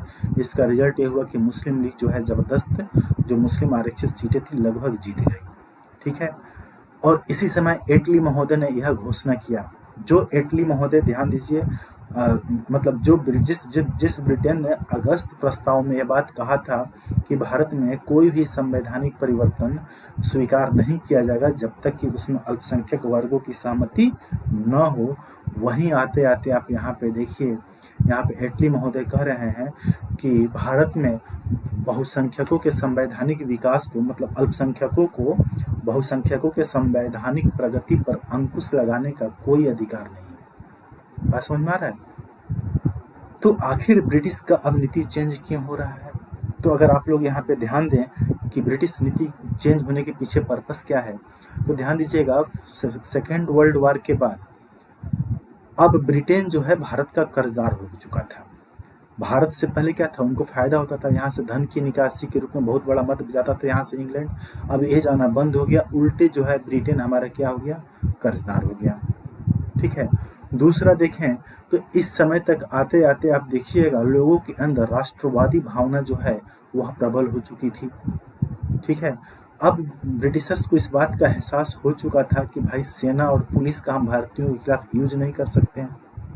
जगह जगह आपके दंगे फसाद हो रहे थे, तो भारत में इनकम तो अब उतना हो नहीं रहा है, और ऊपर से दंगे फसाद इन द सेंस कि प्रशासनिक अव्यवस्था की स्थिति उत्पन्न हो गई। तो प्रशासन को सुचारू रूप से संचालित करने के लिए धन के अतिरिक्त धन की जरूरत है, धन चाहिए, और धन तो भारत से अब उतना अर्निंग होगा नहीं, और जो भी थोड़ा बहुत अर्निंग होगा तो यहाँ के प्रशासनिक अव्यवस्था को ही कंट्रोल करने में क्या हो जाएगा, खर्च हो जाएगा। ठीक है। तो ये सब कुछ ऐसी परिस्थितियां थी कि अब ब्रिटिश को ये बात एहसास हो गया कि भाई भारत जो है, भारत हमारे लिए अब क्या है, लाभप्रद नहीं है, इसलिए हम लोग भारत को क्या करना चाहिए, हम लोगों को इसको अब आज़ाद कर देना चाहिए। तो अब देखिए जब उनके मन में ये आ गया कि भारत को आज़ाद कर देना चाहिए, तब ये प्रश्न उठ रहा है कि अब ये विभाजन के प्रस्ताव को क्या करने लगे, सिरे से खारिज करने लगे। क्यों खारिज करने लगे, अब यहाँ पे एक प्रश्न ये भी उठ रहा है। तो विभाजन के प्रस्ताव को खारिज करने के पीछे एक पर्पस ये भी था कि उनको लगता था कि राष्ट्रकुल, जो मैंने आप लोगों को कल डील किया था, जो राष्ट्रकुल जो था आपका, राष्ट्र जो मतलब ब्रिटिश उपनिवेशों का जो संगठन था, ठीक है, तो राष्ट्रकुल में आप देखिएगा कि उसमें मतलब ब्रिटेन को इस बात का एहसास हुआ कि राष्ट्रकुल में एक यूनाइटेड भारत रहेगा, एक संयुक्त भारत रहेगा, तो राष्ट्रकुल में एक ब्रिटेन का एक बहुत बड़ा सहयोगी रहेगा। साथ ही अगर भारत विभाजित हो जाएगा तो हो सकता था कि यहाँ पर साम्यवादी विचारों का क्या हो जाए, प्रचार प्रसार हो जाए, क्योंकि 1945 अर्थात सेकेंड वर्ल्ड वॉर के बाद अगर आप देखेंगे तो विश्व जो है दो ध्रुवों में बढ़ चुका था। एक था आपका पूंजीवाद, दूसरा था आपका साम्यवाद। ठीक है। पूंजीवाद का नेतृत्व कौन कर रहा था, पूंजीवाद का नेतृत्व अमेरिका कर रहा था, और साम्यवाद का नेतृत्व कौन कर रहा था, आपका यूएसएसआर, सोवियत संघ कर रहा था। ठीक है। तो इस समय देखिएगा जो भी देश आज़ाद हो रहे थे तो उन पर इस दोनों गुट के द्वारा दबाव बनाया जाता था कि भाई तुम मेरे गुट में शामिल हो जाओ, मेरे गुट में शामिल हो जाओ। तो ब्रिटिशर्स को एक ये भी डर था कि कहीं जो है भारत अगर विभाजित हो जाए तो हो सकता है कि यहाँ पे इस इलाके में साम्यवाद का प्रभाव क्या हो जाए, बढ़ जाए। इसलिए क्योंकि इस समय आप देखिएगा 1945 से लेकर के 1990 तक जो कोल्ड वॉर जो चला है उसके पीछे कॉज यही रहा है कि इस दोनों विचारधारा के बीच में क्या है, टकराव है। तो ये सब ऐसे कुछ कारण थे कि ब्रिटिशर्स को इस बात का मतलब ये बात उनको लगता था कि अब भारत का हमें बंटवारा नहीं करना चाहिए। ठीक है। तो इसी परिप्रेक्ष्य में आप देख लीजिए कैबिनेट मिशन में 3 सदस्य आए हैं। एक हो गया हमारा पैट्रिक लॉरेंस, दूसरा हो गया स्टैफोर्ड क्रिप्स। यूपीपीसीएस में पूछ दिया था कि इसमें से व्यापार बोर्ड के अध्यक्ष कौन है, ये सब ध्यान रखिएगा। नौसेना के प्रमुख थे एवी अलेक्जेंडर। 3 आदमी थे इस कैबिनेट मिशन में। ठीक है। 24 मार्च को कैबिनेट मिशन पहुंच रहा है भारत, और आपका 24 मार्च को भारत पहुंचा और मई में इन्होंने अपनी योजना को प्रस्तुत किया। अब कैबिनेट मिशन योजना को हम लोग देखते हैं कि आखिर क्या था। देखिए इसमें 2-3 बातें आपको ध्यान रखना है। इस कैबिनेट मिशन योजना ने भारत विभाजन के प्रस्ताव को क्या कर दिया, अस्वीकार कर दिया। ठीक है। इस बात का ख्याल रखना है। इस कैबिनेट मिशन योजना ने क्या कर दिया, भारत विभाजन के प्रस्ताव को उसने अस्वीकार कर दिया है। ये ऑलरेडी आप लोग उस समय से यही समझा ही रहे थे। दूसरा, इस कैबिनेट मिशन योजना ने समस्त भारतीय प्रांतों को, उस समय भारत में जितने भी प्रांत थे, ठीक है, उन समस्त भारतीय प्रांतों को उन्होंने 3 पार्ट में डिवाइड कर दिया। समूह ग मतलब ABC 3 पार्ट में समस्त भारतीय प्रांत को क्या कर दिया गया, डिवाइड कर दिया गया। तो समूह क में देखिएगा 6 हिंदू बहुल राज्य थे, जिसमें बॉम्बे हो गया, मद्रास हो गया, संयुक्त प्रांत हो गया, मध्य प्रांत हो गया, बिहार हो गया, उड़ीसा हो गया। समूह ख में देखिए आपका उत्तर पश्चिम के 3 मुस्लिम बहुल राज्य हैं, पंजाब मुस्लिम बहुल, सिंध मुस्लिम बहुल, उत्तर पश्चिम सीमा प्रांत मुस्लिम बहुल। और समूह ग में देखा जाए तो पूर्वोत्तर भारत के 2 मुस्लिम बहुल राज्य थे, बंगाल और असम। ठीक है। तो उन्होंने क्या किया, समस्त भारतीय प्रांतों को उन्होंने क्या कर दिया, 3 पार्ट में डिवाइड कर दिया। ठीक है। अब देखिए समस्त भारतीय प्रांत को 3 पार्ट में डिवाइड करने के बाद उन्होंने एक त्रिस्तरीय संरचना पर बल दिया। अर्थात उन्होंने कहा कि सबसे जो नीचे है प्रांत रहेगा, मान लीजिए कोई एक प्रांत है, सबसे नीचे प्रांत, उसके बाद जो है प्रांत जो है विभिन्न, मान लीजिए ये भी प्रांत है, ये भी प्रांत है, उसके बाद प्रांत जो है अपना एक क्या कर लेंगे, आपस में एक समूह बनाएंगे, और सबसे ऊपर क्या होगा, केंद्र होगा। अर्थात कहने का मतलब ये था कि इस कैबिनेट मिशन योजना के द्वारा, ध्यान दीजिए, इस कैबिनेट मिशन योजना के द्वारा ये बात कहा गया कि सबसे निचले स्तर पर प्रांत के द्वारा, मान लीजिए एक प्रांत ए है, एक प्रांत ए है, तो सबसे निचले स्तर पर प्रांतों के द्वारा अपना संविधान का क्या किया जाएगा, निर्माण किया जाएगा। जब प्रांत अपने लिए संविधान का निर्माण कर लेंगे, उसके बाद जैसे मान लीजिए कि समूहीकरण किया गया था 3 पार्ट में, तो उसके बाद प्रांतों के समूह भी चाहेंगे तो आपस में क्या कर सकते हैं, अपना एक संविधान बना सकते हैं। देखिए, सबसे पहले प्रत्येक प्रांत जो है अपना संविधान बनाएगा कि हमारे राज्य का शासन का संचालन कैसे होगा। उसके बाद आपका प्रांतों का जो प्रांत चाहे तो अपना आपस में समूह भी बना सकते हैं। जैसे मान लीजिए समूह ख है और समूह ग है, इस ख और ग में जो प्रांत हैं वो आपस में मिलकर भी अपना एक संविधान बना सकते हैं कि हम लोग इस मामले में, जैसे रक्षा के मामले में, संचार के मामले में, हम लोग कोई भी मामला, एग्जाम्पल मैंने दिया कि हम लोग इस मामले में एक समान कानून बना ले, एक समान अपना नियम बना ले। तो कहने का मतलब कि पहले प्रांतों के द्वारा अपना संविधान बनाया जाएगा, उसके बाद जो है प्रांतों के समूह के द्वारा अपना संविधान बनाया जाएगा, और सबसे अंत में क्या होगा, आपका सबसे टॉप लेवल पे क्या होगा, केंद्र होगा। लेकिन इस केंद्र को बहुत ही कमजोर रखा गया। इस केंद्र के पास अगर आप देखें तो इसके पास सिर्फ आपका प्रतिरक्षा मतलब रक्षा दिया गया, संचार दिया गया और विदेश मामला दिया गया। ठीक है, विदेश, रक्षा और संचार, ये 3 मामले दिए गए। कहने का मतलब कि इस कैबिनेट मिशन योजना के द्वारा जिस केंद्र का निर्माण किया गया तो उस केंद्र की स्थिति क्या थी, बहुत ही कमजोर थी। उसके पास सिर्फ रक्षा का, संचार का, ठीक है, मतलब उसके पास बहुत कम शक्तियां केंद्र को दी गई। एक ढीला ढाला, एक तरीके से हम कह सकते हैं, एक भारतीय संघ का निर्माण जिसमें क्या है कि केंद्र के पास बहुत कम शक्ति है। ठीक है, इसमें राज्यों के पास क्या था, ज्यादा शक्ति था। ठीक है, साथ ही साथ इस कैबिनेट मिशन योजना के अंतर्गत यह भी कहा गया कि एक संविधान सभा का गठन किया जाएगा, और वह जो संविधान सभा है, ठीक है, एक संविधान सभा का गठन किया जाएगा, और उस संविधान सभा का गठन किसके द्वारा किया जाएगा, भारतीयों के द्वारा किया जाएगा। मतलब एक संविधान निर्मात्री सभा का गठन किया जाएगा, और उस संविधान निर्मात्री सभा में कौन होंगे, भारतीय होंगे। तो क्वेश्चन उठता है कि उनके सदस्यों का निर्वाचन कैसे किया जाएगा। तो हुआ कि भाई अंग्रेजों को था कि भाई जल्दी से जल्दी भारत को क्या करना था, आज़ाद करके यहाँ से जाना था। तो उन्होंने बोला कि नहीं, ऐसा है कि इनके सदस्यों का निर्वाचन जो है अब प्रत्यक्ष रूप से करवाने का हम लोगों के पास समय नहीं है।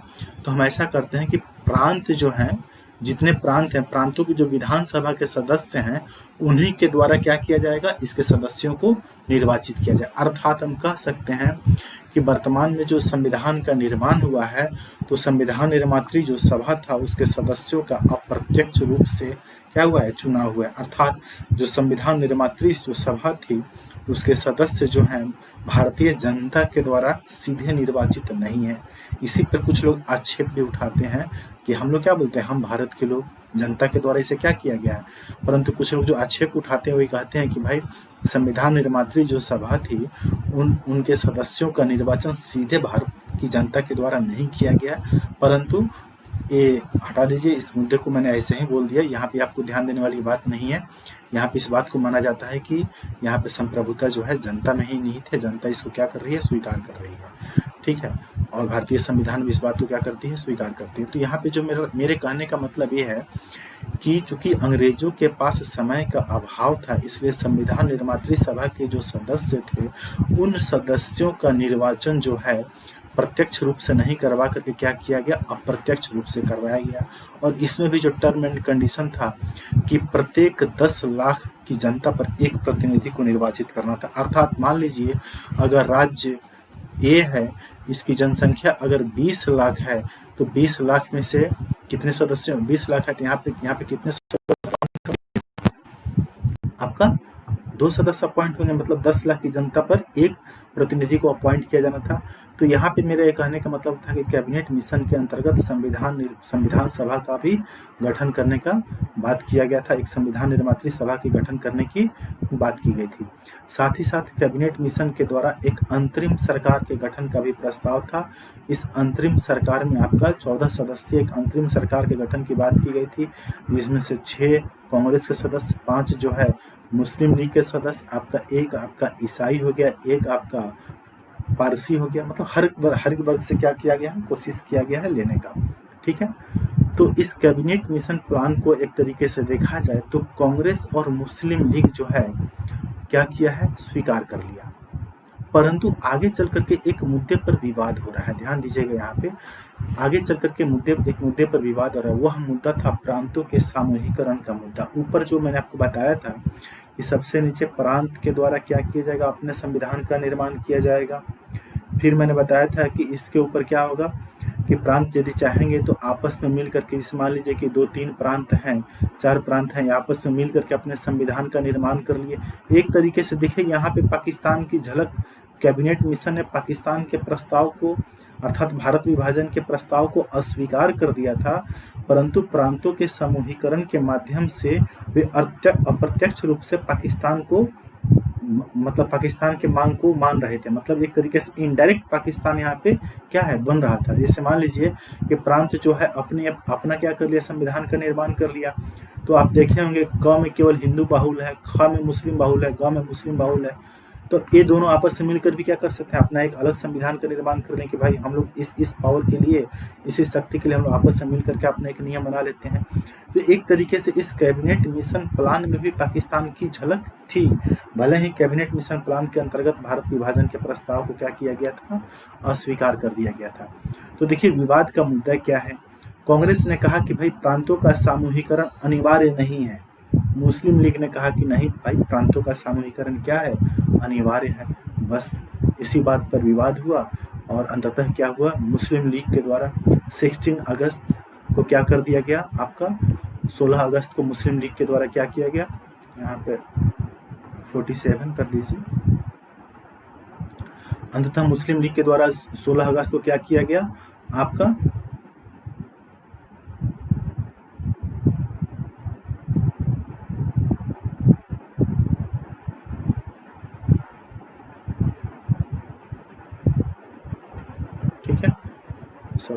मुस्लिम लीग के द्वारा अंततः क्या किया गया, आपका 16 अगस्त को प्रत्यक्ष कार्यवाही दिवस की घोषणा कर दी गई। अर्थात एक तरीके से मतलब हम लड़कर ले लेंगे तुमसे हम, और प्रत्यक्ष कार्यवाही दिवस की घोषणा के साथ ही आप देखेंगे समस्त भारत में क्या हो गया, सांप्रदायिक दंगों की शुरुआत हो गई चारों तरफ। ठीक है, और उस समय कलकत्ता में मुस्लिम लीग की सरकार थी। उस मुस्लिम लीग की सरकार ने इस दंगे को क्या किया, और अधिक बढ़ावा दे दिया वहाँ पे। ठीक है, देखते ही देखते चारों तरफ क्या हो गया, आपका दंगा फसाद होना शुरू हो गया। इसी बीच आपका अगस्त में 16 अगस्त को आपका अंतरिम, मतलब 16 अगस्त को सीधी प्रत्यक्ष कार्रवाई दिवस की घोषणा की गई है। ये डेट याद रखिएगा, कई सारे एग्जाम में पूछा जाता है। और नेक्स्ट मंथ में सितंबर में आपका नेहरू के अंतर्गत एक अंतरिम सरकार का क्या कर दिया गया, गठन कर दिया गया। ठीक है, इस अंतरिम सरकार में लियाकत अली खान जी जो है वह, मतलब मुस्लिम लीग नहीं शामिल हुए अंतरिम सरकार में। तो नेहरू के अंतर्गत जो है 12 सदस्यीय जो है मेंबर क्या थे, उस अंतरिम सरकार में थे। परंतु आगे चल के वेवल महोदय ने लियाकत अली खान को क्या कर लिया, राजी कर लिया, और लियाकत अली खान के नेतृत्व में जो है मुस्लिम लीग क्या हो गई, इस अंतरिम सरकार में शामिल हुई। परंतु मुस्लिम लीग का उद्देश्य था सरकार के कार्यों में क्या करना, बाधा डालना। ठीक है, और अंततः क्या हो गया, पटेल जो है चिढ़ गए, और पटेल जो है चिढ़ने के बाद उन्होंने बोला कि भाई ऐसा है कि अगर जिस तरीके से मतलब जो भारत स्वतंत्र हो रहा है, वह भारत तो कभी आगे बढ़ ही नहीं सकता। एक तो इसके पीछे कॉज है कि इसका संघ जो है बहुत ही कमजोर है। आज मतलब उसका संघ इतना कमजोर है कि वह देश को आगे बढ़ाने के लिए अगर हम लोग कोई चाहे ऐसा कानून बनाना तो बन ही नहीं सकता है। तो अंततः मुस्लिम लीग के रवैये से पटेल इतने आपके विक्षुब्ध हो गए थे कि पटेल जो है विभाजन को तैयार हो गए। ठीक है, तो आगे घटना है कि 20 फरवरी 1947 को आपका एटली महोदय ने घोषणा कर दिया कि भाई हम क्या करेंगे, जून 1948 तक हम भारत को क्या कर देंगे, आज़ाद कर देंगे। और आपका एटली महोदय ने वायसराय लॉर्ड माउंटबेटन को बहुत सारा विशेषाधिकार दे करके भारत में भेजा। ठीक है, जब लॉर्ड माउंटबेटन आए तो इनकी ये कोशिश थी कि भरसक हम क्या करें, विभाजन को रोकें।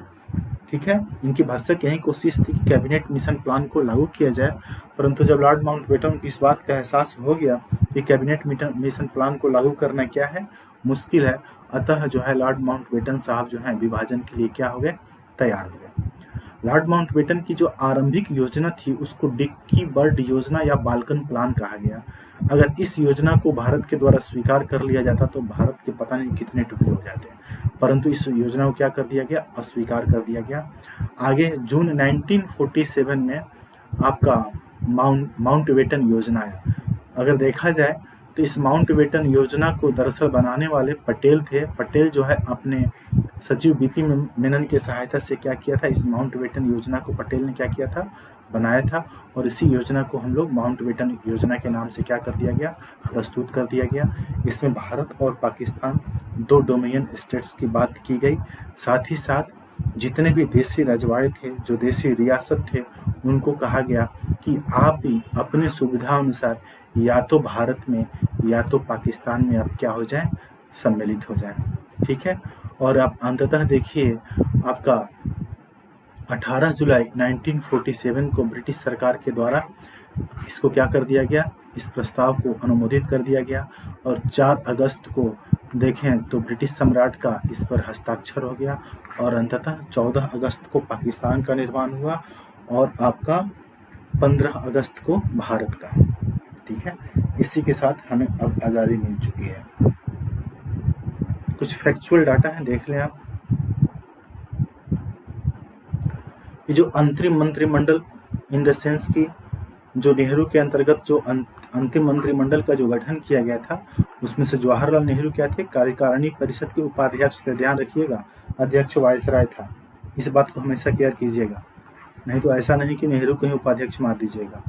ठीक है, साथ ही आपका विदेशी और राष्ट्रमंडल मामला भी किनके हाथ में था, आपका नेहरू के हाथ में ही था। तो एक फैक्चुअल डाटा है, इसमें कुछ है नहीं है। अंतरिम मंत्रिमंडल से रिलेटेड जो भी लोग थे, क्योंकि आपके यूपी के एग्जाम में, यूपीपीसीएस में कई बार ये सब पूछा जा चुका है कि अंतरिम मंत्रिमंडल में रेलवे मंत्री कौन थे, खाद्य एवं कृषि मंत्री कौन थे। ठीक है, तो ये आपका फैक्चुअल डाटा है, जिससे आपको क्या करना है, ध्यान में रखना है, याद कर लेना है इसको। वल्लभ भाई पटेल गृह सूचना एवं प्रसारण मंत्रालय के हाथ में था, बलदेव सिंह के हाथ में रक्षा मंत्रालय, राजेंद्र प्रसाद खाद्य एवं कृषि मंत्री, लियाकत अली जो थे यह आपका वित्त मंत्री हो गया, आसफ अली जो थे वह रेलवे मंत्रालय हो गया, जगजीवन राम जो हैं वह आपके श्रम मंत्री हो गए, अब्दुल रब निस्तर जो हैं संचार मंत्री हो गए, गजनफर अली खान जो हैं स्वास्थ्य मंत्री हो गए। ठीक है, आई चुंदरीगर जो हैं वह वाणिज्य मंत्रालय उनके हाथ में, जोगेंद्र नाथ मंडल जो हैं विधि मंत्रालय उनके हाथ में, CH भाभा जो हैं कार्य खान एवं बंदरगाह मंत्रालय उनके हाथ में है। साथ ही साथ जॉन मथाई के हाथ में उद्योग एवं आपूर्ति मंत्रालय। तो ध्यान रखिएगा, उस समय मैंने बोला था कि शुरू में मुस्लिम लीग के सदस्य जो हैं पार्टिसिपेट नहीं किए थे अंतरिम मंत्रिमंडल में। ठीक है, वो बेबल महोदय के राजी करने के बाद वो तैयार हुए थे। ठीक है, तो शुरू मैंने बताया था कांग्रेस जो पंडित जवाहरलाल नेहरू के अंतर्गत 12 सदस्य थे, परंतु आगे चल करके जब बेबल ने राजी कर लिया तो मुस्लिम लीग के अंतर्गत मुस्लिम जो लियाकत अली खां के नेतृत्व में जो मुस्लिम लीग के मेंबर जब शामिल हुए, तो पहले से शामिल जो 12 मेंबर थे उनमें से 3 को बाहर निकाल दिया गया था। 3 को मतलब कांग्रेस ने फिर से उन्हें बाहर निकाला, जिसमें सर सफात अहमद खां थे, शरद चंद्र बोस थे और सैयद अली जहीर थे। 3 आदमी को हटाया गया, क्योंकि मान लीजिए मुस्लिम लीग के तो 5 आदमी को अधीन करना था, इसलिए 3 आदमी को हटाया गया था, सर सफात अहमद खां, शरद चंद्र बोस और आपका सैयद अली जहीर। यूपीपीसीएस में एक बार ये पूछ चुका है, इसलिए मैंने आप लोगों को थोड़ा सा ये फैक्चुअल डाटा दे दिया हूँ। ठीक है, फिर देखिए आपका स्वतंत्र भारत का जो पहला मंत्रिमंडल, दोनों को ध्यान रखिएगा, दोनों से बहुत क्वेश्चन पूछा जाता है। अब स्वतंत्र भारत का पहला मंत्रिमंडल, तो जवाहरलाल नेहरू प्रधानमंत्री और विदेश मंत्री थे, सरदार पटेल जो थे उप प्रधानमंत्री थे, गृह सूचना एवं प्रसारण मंत्रालय इन्हीं के हाथ में था, देशी रियासत विभाग के मंत्री जो थे यही थे, ठीक है। फिर आप देखिए, ये सब फैक्चुअल डाटा है, इसको आप देख लीजिएगा। इसमें मुझे क्या बोलना है, इसको तो सिंपल आपको लर्न करना है। ये आपके एग्जाम में बार बार पूछता है, सब कुछ फैक्चुअल डाटा है, इसको आप देख लीजिएगा। इसमें समझाने वाला ऐसा कोई बात नहीं है।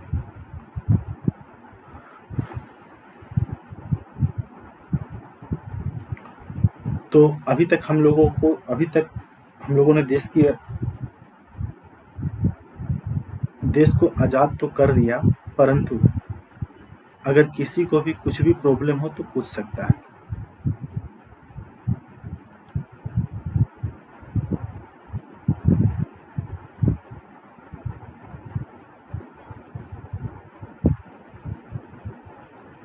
किसी को कुछ भी प्रॉब्लम हो तो आप लोग पूछ सकते हैं।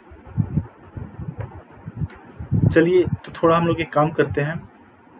पिछला जो हम लोगों का, जो मैंने बोला था कि कुछ मुगल का सेक्शन आप लोगों को करवा देंगे, क्योंकि मुगल तो मैं पूरा लगभग एक तरीके से छोड़ करके मैं आगे बढ़ गया था। तो कुछ मुगल का सेक्शन हम लोग देख लेते हैं। ठीक है, आइए।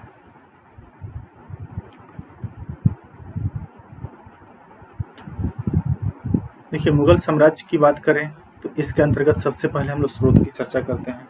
ठीक है, अगर स्रोत की हम लोग चर्चा करें तो तुजुक ए बाबरी, जिसको आप लोग बाबरनामा के नाम से भी जानते हैं, यह तुर्की भाषा में थी। ठीक है, इसमें 5 मुस्लिम राज्य और 2 हिंदू राज्य की चर्चा की गई है। आप हिंदू राज्य को खास करके आप इसमें याद रखें। 2 हिंदू राज्यों में आपका विजयनगर है, विजयनगर के कृष्णदेव राय की चर्चा की गई है। साथ ही साथ मेवाड़ के शासक राणा सांगा की चर्चा की गई है। ठीक है, इस स्रोत बहुत इंपॉर्टेंट है, इससे क्वेश्चन पूछा जाता है। नेक्स्ट है हुमायूंनामा। हुमायूंनामा की बात की जाए तो इसको लिखने वाले थे आपके गुलबदन बेगम जी थे। और इसमें जनरली मुगल हरम में जो शादी विवाह जो होता था, उस शादी विवाह की इसमें क्या की गई है, चर्चा की गई है। ठीक है, नेक्स्ट बुक है अकबरनामा। अकबरनामा जो है अबुल फजल के द्वारा लिखा गया है। अबुल फजल, ध्यान रखिएगा, आगरा के थे। इनके पिता शेख मुबारक थे। इन्होंने आपका पंचतंत्र का भी अनुवाद किया है। अबुल फजल ने, ऑलरेडी पूछा जा चुका है, इन्होंने पंचतंत्र का अनुवाद किया है आपका अनवार ए सुहेली के नाम से। ये सोर्सेज हैं, इसमें तो ऐसा कुछ समझाने वाली बात नहीं है। सोर्सेज आपको खुद से क्या करना है, इसको ध्यान में रखना होगा। फिर जो नेक्स्ट है मुंतखाब उल तवारीख, जिसमें मजहरनामा की वर्णन की गई है। मजहरनामा आप जब मुगल पढ़ेंगे तो उसमें आएगा। एक तरीके से इस मजहरनामा के द्वारा अकबर जो है स्वयं को सुन्नी पंथ में, सुन्नी संप्रदाय में सबसे टॉप पे एस्टेब्लिश कर लिया, अर्थात उलेमा वर्ग से भी अपने आप को क्या कर लिया, ऊपर एस्टेब्लिश कर लिया। यही है मजहरनामा। अर्थात इसके अंतर्गत ये बात कही गई थी मजहरनामा के अंतर्गत कि अगर किसी बात को लेकर के, मतलब मान लीजिए कि अगर कोई ऐसा कोई डिस्कशन, कोई विवाद का मुद्दा है, ठीक है, उस विवाद के मुद्दे में अगर हो सकता है कि जो भी मुस्लिम स्कॉलर जो हैं, मुस्लिम विद्वान जो हैं, जो कुरान के ज्ञाता हैं, अगर उनमें आपस में मतभेद हो, कोई किसी बात का कुछ एक्सप्लेनेशन दे रहा हो, कोई किसी का बात का कुछ एक्सप्लेनेशन दे रहा हो, कोई उसी बात का कुछ और एक्सप्लेनेशन दे रहा हो, तो अकबर एज ए सबसे बुद्धिमान प्राणी होने के नाते अकबर इनमें से किसी एक विचार को चुन सकता था या अपना कोई नया विचार दे सकता था। अर्थात इस मजहरनामा के अंतर्गत अकबर जो है स्वयं को सुन्नी पंथ के, सुन्नी संप्रदाय जो है उसके सबसे टॉप पे एस्टेब्लिश कर लिया। ठीक है, जो आगे आपको इससे मतलब पीटी के पॉइंट ऑफ व्यू से अगर मान लीजिए कि ज़्यादा से आपसे पूछ सकता है कि मजहरनामा से क्या अभिप्राय है, इससे ज़्यादा नहीं पूछेगा आपसे। ठीक है, तो इस मजहरनामा का, हालांकि आगे आपको तो पढ़ना ही पड़ेगा, तो इस मजहरनामा की चर्चा इस बुक में की गई है। बदायूनी महोदय ने इसको लिखा है, बदायूनी महोदय ने। साथ ही साथ इन्होंने रामायण का, महाभारत का, राजतरंगिणी का, सिंहासन बत्तीसी का क्या किया है, इन्होंने फारसी में अनुवाद किया है। फिर नेक्स्ट बुक आपका तुजुक ए जहांगीरी। तुजुक ए जहांगीरी जो है यह स्वयं जहांगीर के द्वारा क्या है, लिखित है। फिर आपका है एक इकबालनामा ए जहांगीरी, जिसमें मनसबदारी प्रथा की चर्चा की गई है। इसको लिखने वाले हैं मुतमिद खान। फिर जो हमारा नेक्स्ट बुक है वह है पादशाहनामा। पादशाहनामा जो है, यह बुक जो है शाहजहां के बारे में हमें पता चलता है। जनरली बुक से ये भी पूछ देता है ना कि इस बुक से आपको किसके बारे में जानकारी, मतलब किसके बारे में चर्चा की गई है इस बुक में। तो पादशाहनामा जो है इसमें शाहजहां के बारे में चर्चा की गई है। इसमें अमीर कजविनी जो है वह इसके शासन के आरंभिक 10 वर्षों की चर्चा किए हैं। अब्दुल हमीद लाहौरी जो है अगले 10 वर्षों की चर्चा किए हैं, और मोहम्मद वारिस जो है अंतिम 10 वर्ष की चर्चा की है। मतलब 3 आदमी हैं इसमें, ठीक है। नेक्स्ट हमारा है आलमगीरनामा। आलमगीरनामा जो है मिर्जा मोहम्मद काजिम के द्वारा लिखा गया है। यह औरंगजेब का सरकारी इतिहासकार था। एग्जाम में ऑलरेडी पूछा जा चुका है। फिर नेक्स्ट है आपका मासिर आलमगीरी, जो मुस्तैद खान ने लिखा था। यह एक तरीके से मुगलों का क्या था, राजपत्र था। इसको आपको ध्यान में रखना है। नेक्स्ट है हमारा ग्रांड डफ। ग्रांड डफ ने मराठों का इतिहास लिखा है। कर्नल टाट ने राजपूतों का इतिहास लिखा है। के.एन. सिंह ने पंजाब का इतिहास लिखा है।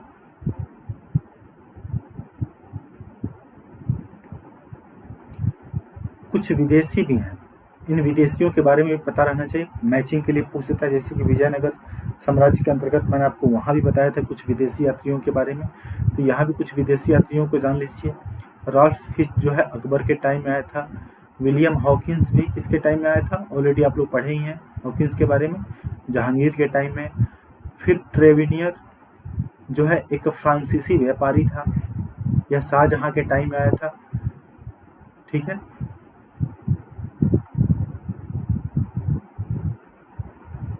नेक्स्ट हमारा है वर्नियर। वर्नियर भी शाहजहां के टाइम में आया है। यह भी एक फ्रांसीसी क्या था, चिकित्सक था, ठीक है। यह भी मुगल शहजादियों की चर्चा करता है। इसका कहना था कि भाई मुगल शहजादियों के लिए भारत में योग्य लड़का क्या है, मिलता ही नहीं है। साथ ही साथ इसने कश्मीर की सुंदरता को भी क्या किया है, वर्णन किया है। वहाँ के साल उद्योगों का भी क्या किया है, चर्चा किया गया है। साथ ही साथ इसने वर्नियर ने किसानों के दुर्दशा पर भी क्या किया है, चर्चा किया है। बताया कि उसमें किसानों की कितनी खराब स्थिति थी। और इसी के साथ आइए अब हम लोग देखते हैं कि थोड़ा बहुत मुगल स्थापत्य। तो किसी को कुछ प्रॉब्लम हो तो आप लोग पूछ लें।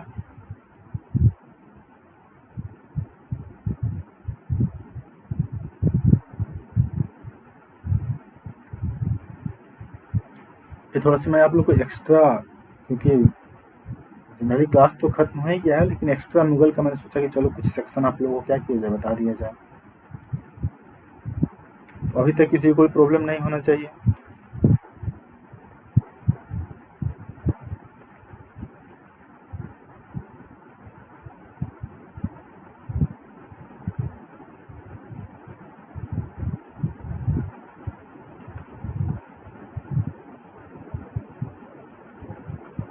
तो आगे बढ़ा जाए हम लोग।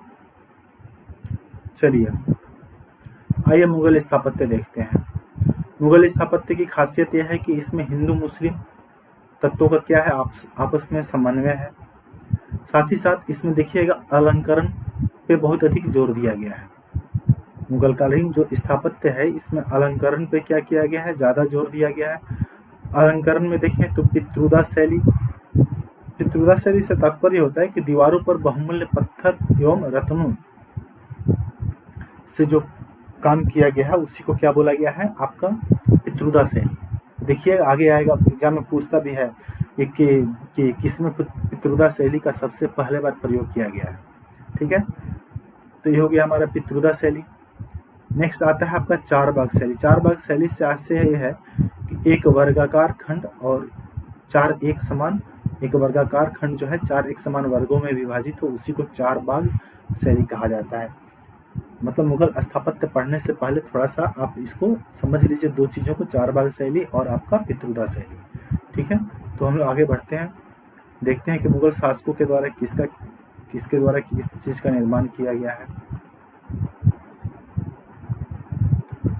बाबर की चर्चा की जाए तो बाबर ने पानीपत के काबुली मस्जिद का निर्माण करवाया, ठीक है। साथ ही इसने आगरा में रामबाग का भी इसने क्या किया है, निर्माण करवाया है। तो बाबर का 2 स्थापत्य है। हुमायूं दीन पनाह भवन जो है हुमायूं के द्वारा निर्मित है। अगर हम लोग शेर शाह की चर्चा की जाए तो किला एक कोहना मस्जिद जो है, यह क्या है, शेर शाह के द्वारा निर्मित है, जो दिल्ली में है, पुराना किला के अंदर है। फिर शेर शाह का मकबरा है, सासाराम में शेर शाह का मकबरा है, जो तालाब के मध्य में ऊपर तालाब के मध्य जो है ऊंचे चबूतरे पर क्या है, निर्मित है। आगे देखिए अकबरकालीन स्थापत्य की देखें, अकबरकालीन स्थापत्य में देखें तो यहाँ पर भी आपका अकबरकालीन स्थापत्य की खासियत यह है कि यहाँ पे लाल बलुआ पत्थर का क्या किया गया है, प्रयोग किया गया है, और कहीं कहीं से आपका संगमरमर का भी प्रयोग किया गया है। तो अकबर के स्थापत्य को अगर हम ध्यान दें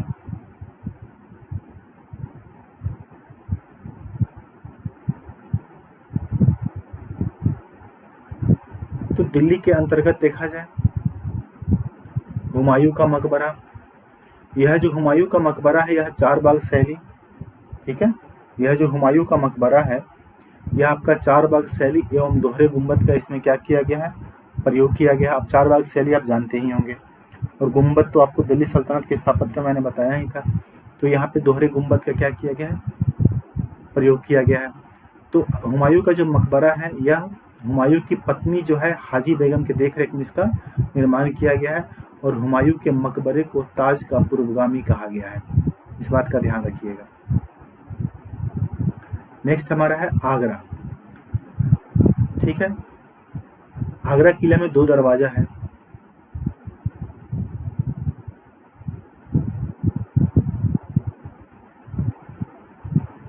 अकबरकालीन स्थापत्य पढ़ रहे थे ना। तो आगरा में देखा जाए तो आगरा का जो किला है अकबर के द्वारा ही निर्मित है, और इसमें 2 दरवाजा है। एक दरवाजा जिसका नाम दिल्ली दरवाजा है, या इसको हाथी दरवाजा भी कहा जाता है, जो दूसरा दरवाजा है उसको अमर सिंह दरवाजा कहा जाता है, ठीक है। साथ ही आगरा में आपका अकबरी महल भी है, आपका जहांगीरी महल भी है, ये सब भी है। अब देखते हैं फतेहपुर सीकरी। फतेहपुर सीकरी में अकबर ने बहुत सारे स्थापत्य का निर्माण करवाया है, परंतु कुछ इंपॉर्टेंट को ही देखते हैं। अगर धार्मिक रूप में देखें अर्थात धार्मिक स्थापत्य की चर्चा करें तो यहाँ पे जमा मस्जिद का निर्माण किया गया है, ठीक है। साथ ही शेख सलीम चिश्ती का मकबरा कहाँ है, फतेहपुर सीकरी में ही है, ठीक है। इन्हीं के नाम पर जहांगीर का नाम अकबर ने क्या रखा था, सलीम। गैर धार्मिक की जाए फतेहपुर सीकरी में, तो गैर धार्मिक की चर्चा की जाए तो जोधाबाई की महल सबसे बड़ा है, ठीक है। यहाँ पे एक पंच महल है जो 5 मंजिल का है, जो बौद्ध विहार से प्रेरणा लेकर के क्या किया गया है, इसको बनाया गया है। साथ ही यहाँ पे बुलंद दरवाजा भी है, गैर धार्मिक में क्या है, बुलंद दरवाजा, जो आपका गुजरात विजय के क्या है, उपलक्ष्य में है। साथ ही साथ आपका यहाँ ये जो बुलंद दरवाजा है वह अर्ध गुंबदीय शैली है, मतलब गुंबद उसमें पूरी तरीके से नहीं निर्मित किया गया, अर्ध गुंबद टाइप का है। यहाँ पे आपका फतेहपुर सीकरी में अनूप तालाब था, इस अनूप तालाब के किनारे बैठकर अकबर क्या करता था, राम कथा सुनता था, रामायण की कथा। नेक्स्ट हमारा है तुर्की सुल्ताना महल। पर्सी ब्राउन महोदय का कहना है कि स्थापत्य का क्या है, यह मोती है। आइए जहांगीर का देखते हैं। जहांगीर की चर्चा की जाए तो इसके टाइम का स्थापत्य आपका हो गया अकबर का मकबरा, ठीक है। इसमें संगमरमर की क्या लगी हुई थी, जाली लगी हुई थी, बहुत सारी जालियां लगी हुई थी संगमरमर की। साथ ही इसके दीवारों पर सजावट भी है। इसका जो टॉप फ्लोर है उस पर भी पूरा संगमरमर का काम किया गया है। यह उद्यान के बीच एक चबूतरा पर क्या है, निर्मित है। नेक्स्ट देखिए एतमाद उद दौला का मकबरा, ठीक है, यह आगरा में है, ठीक है। नूरजहां के जो पिता थे मिर्जा गयास बेग के कब्र पे इसको क्या किया गया है, निर्मित किया गया है। इसमें पित्रादुरा शैली का प्रथम बार प्रयोग किया गया है, ठीक है। और इसको कहा जाता है कि यह हुमायूं का मकबरा और ताजमहल के बीच का क्या था, एक कड़ी था, एतमाद उद दौला का मकबरा। इसलिए इस बात का भी आप ध्यान रखेंगे। नेक्स्ट शालीमार बाग, निशांत बाग और लाहौर में अनारकली का मकबरा, ये सब क्या है, जहांगीर कालीन है। अब आइए शाहजहां के बारे में। शाहजहां के स्थापत्य के बारे में बस 2-3 पॉइंट आपको माइंड में रखना है कि शाहजहां के टाइम में संगमरमर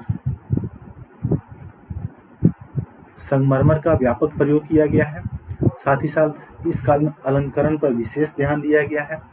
और स्थापत्य निर्माण के लिए आपका शाहजहां ने क्या किया था, सार्वजनिक निर्माण विभाग का स्थापना किया था। इसके द्वारा आगरा में जो निर्मित जो थे, आगरा में निर्मित स्थापत्य में आ गया दीवाने आम, दीवाने खास, मोती मस्जिद, आपका जामी मस्जिद जो इसके पुत्री जहांआरा के द्वारा निर्मित है, ठीक है, शीश महल, नगीना मस्जिद और मुसम्मन बुर्ज, ये सब निर्मित किया गया है शाहजहां के टाइम में आगरा में।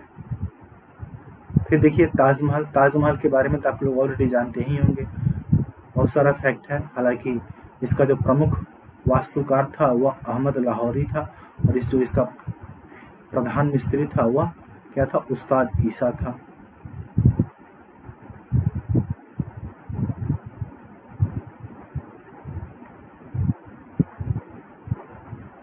अगर हम दिल्ली की बात करें तो दिल्ली में देखिए लाल किला, हामिद अहमद के देखरेख में लाल किला क्या किया गया है, निर्माण किया गया है। इसका जो पश्चिमी द्वार है लाल किला का, उसको लाहौरी दरवाजा बोला गया है, और इसका जो दक्षिणी दरवाजा है उसको क्या बोला गया है, दिल्ली दरवाजा। साथ ही दीवाने खास हो गया, दीवाने आम हो गया, आपका रंग महल हो गया, दीवाने खास, दीवाने आम, आपका रंग महल। नेक्स्ट हमारा हो गया जमा मस्जिद।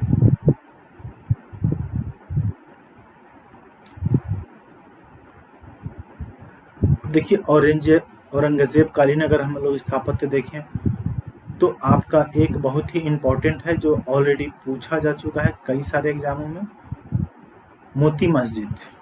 पूछा जाता है कि लाल किला में निर्मित, लाल किला अगर आप लोग घूमे होंगे तो उसमें देखे होंगे अंदर में मोती मस्जिद है। तो कई सारे एग्जामों में पूछा जा चुका है कि लाल किला के अंदर में निर्मित मोती मस्जिद को किसके द्वारा निर्मित किया गया है।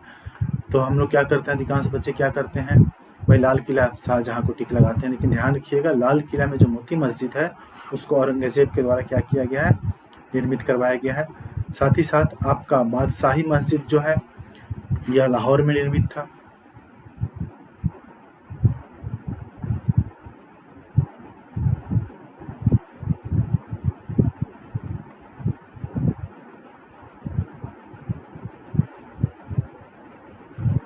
देखिए औरंगजेब कालीन, देखिए राबिया उद दुर्रानी या बीबी का मकबरा, ठीक है, यह महाराष्ट्र में औरंगाबाद में इसको औरंगजेब के द्वारा निर्मित करवाया गया था।